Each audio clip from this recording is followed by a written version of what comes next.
When health meets technology and AI is thrown into the mix, a lot of interesting things can happen. Today we have with us Dr. Ajit and Mr. Shailendra from Athlex Fitness Testing, giving us some great details about their startup, which has made it to the Arbiter Awards. Ajit and Shailendra, welcome to Republic Business Emerging Technology Awards.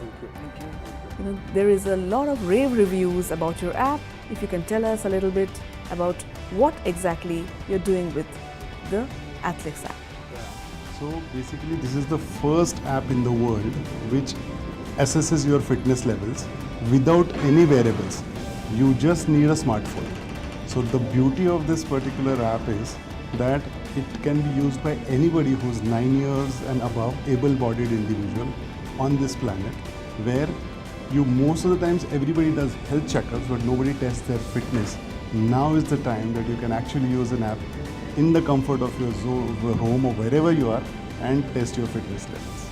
Do you think that Indians over the last decade or so have become more conscious about their health, and the pandemic has a role to play in that as well? Definitely, yes. We realize that post-COVID, there has been a definite increase in awareness and a need in the minds of people to work on their fitness, and that is acting as a good catalyst for us.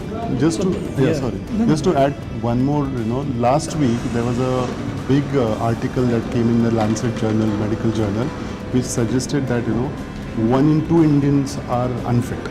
So that's kind of very alarming, and that exactly where we want to kind of drive the focus to, of testing the fitness levels and then improving on them. Because COVID obviously is given them, as Shailendra rightly said, but it is all about how you take care of your health parameters. Along with that, you need to do your fitness parameters as well. So now that you must have done your sampling of cases, what are the key health deficiencies or lacks that urban Indians are facing? I think Ajit can answer that. So what happens is, if you do your blood tests on a regular basis, it can give you an idea about your health parameters. But when it comes to fitness parameters, we don't have any gauge or any kind of a parameter that people use today. There are athletes who use it because their coaches and trainers do that.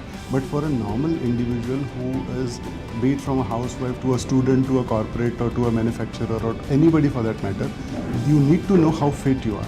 So that is where the underlying modalities that you need to have in your routine to check your fitness levels regularly and improve upon it. What you're saying is, even if your blood tests are right, if your vitamins levels are right, it does not mean that you are fit. Exactly. So what defines fitness? So there are various parameters in addition to what you mentioned.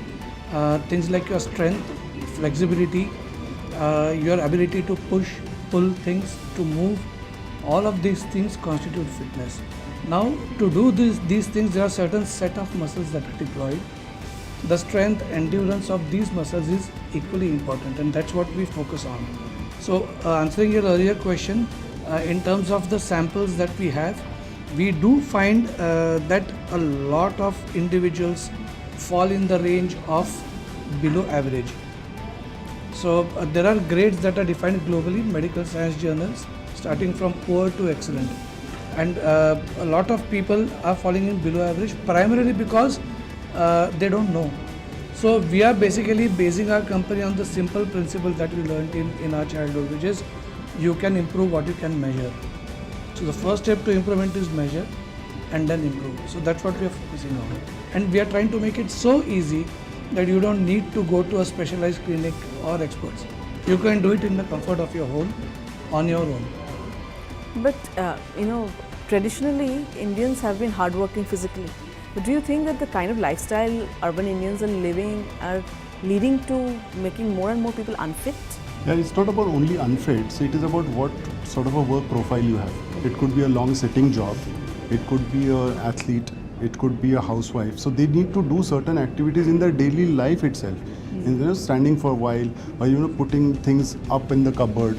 or pushing something which is, so these things also need some sort of a strength and endurance. So how do you know that whether you're good at it?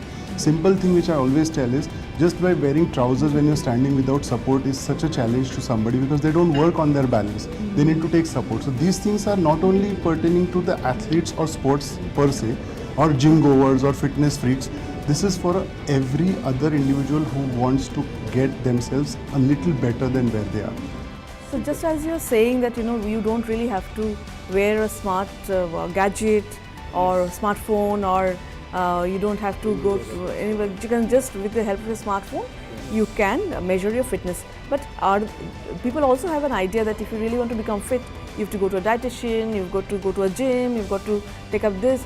Or is it just possible that every day, if you can do a couple of things, you can remain fit? What are those? I would like to know. Basically, there are two things. One is something which are basic parameters.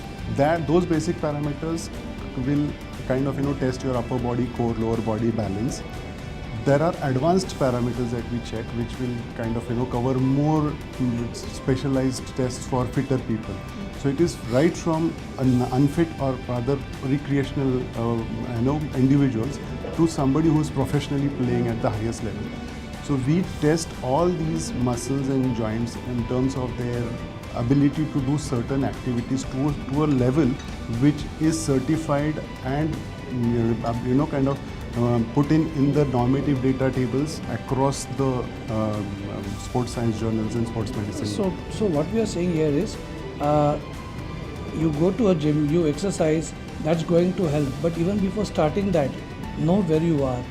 I know a lot of friends, and including myself. So we started gym, and in 2 weeks time we had a sore back, we had sore muscles, we couldn't move our hands because we had no idea of where we were, and the trainer just pushed us, and we got into a situation that was worse than we were in. Exactly. We actually handled them. There is a roadmap given whereby there is an exercise library that is automatically generated using machine learning algorithms based on the individual's level, and those exercises will guide you to move to the next level. So not leaving the customer at the just by telling him what's wrong with him or her, taking him to the next stage. Before I conclude, I'd like to ask you that how is mental fitness and physical fitness connected? Yeah, it is definitely connected to a great extent, especially for athletes. So what happens is, even if you start working on your own self, athletes obviously has more advantage if they are mentally strong. But even for individuals who are kind of physically not that fit, they are mentally weaker as well. Okay. So what does science say? That the fitter the body, the better is your performance, irrespective of whatever you do. So it could be healthy mind in a healthy body.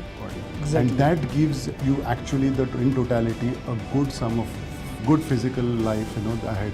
And especially with a lot of illnesses and chronic illnesses and sedentary lifestyles and stuff, this becomes paramount importance to how to So take do you this think ahead. Indians are becoming more and more health conscious, or is there a gap, or what is No, it? they are becoming to a great extent, especially post-COVID, as Shailendra said. It is very important for us to understand that health is wealth again. Going back to those age-old sayings which our grandparents used to say, we've again come back to those, and I think it is actually a way forward. Thank you so much. Thank you so much. It was a Thank you. pleasure. Thank Thank you.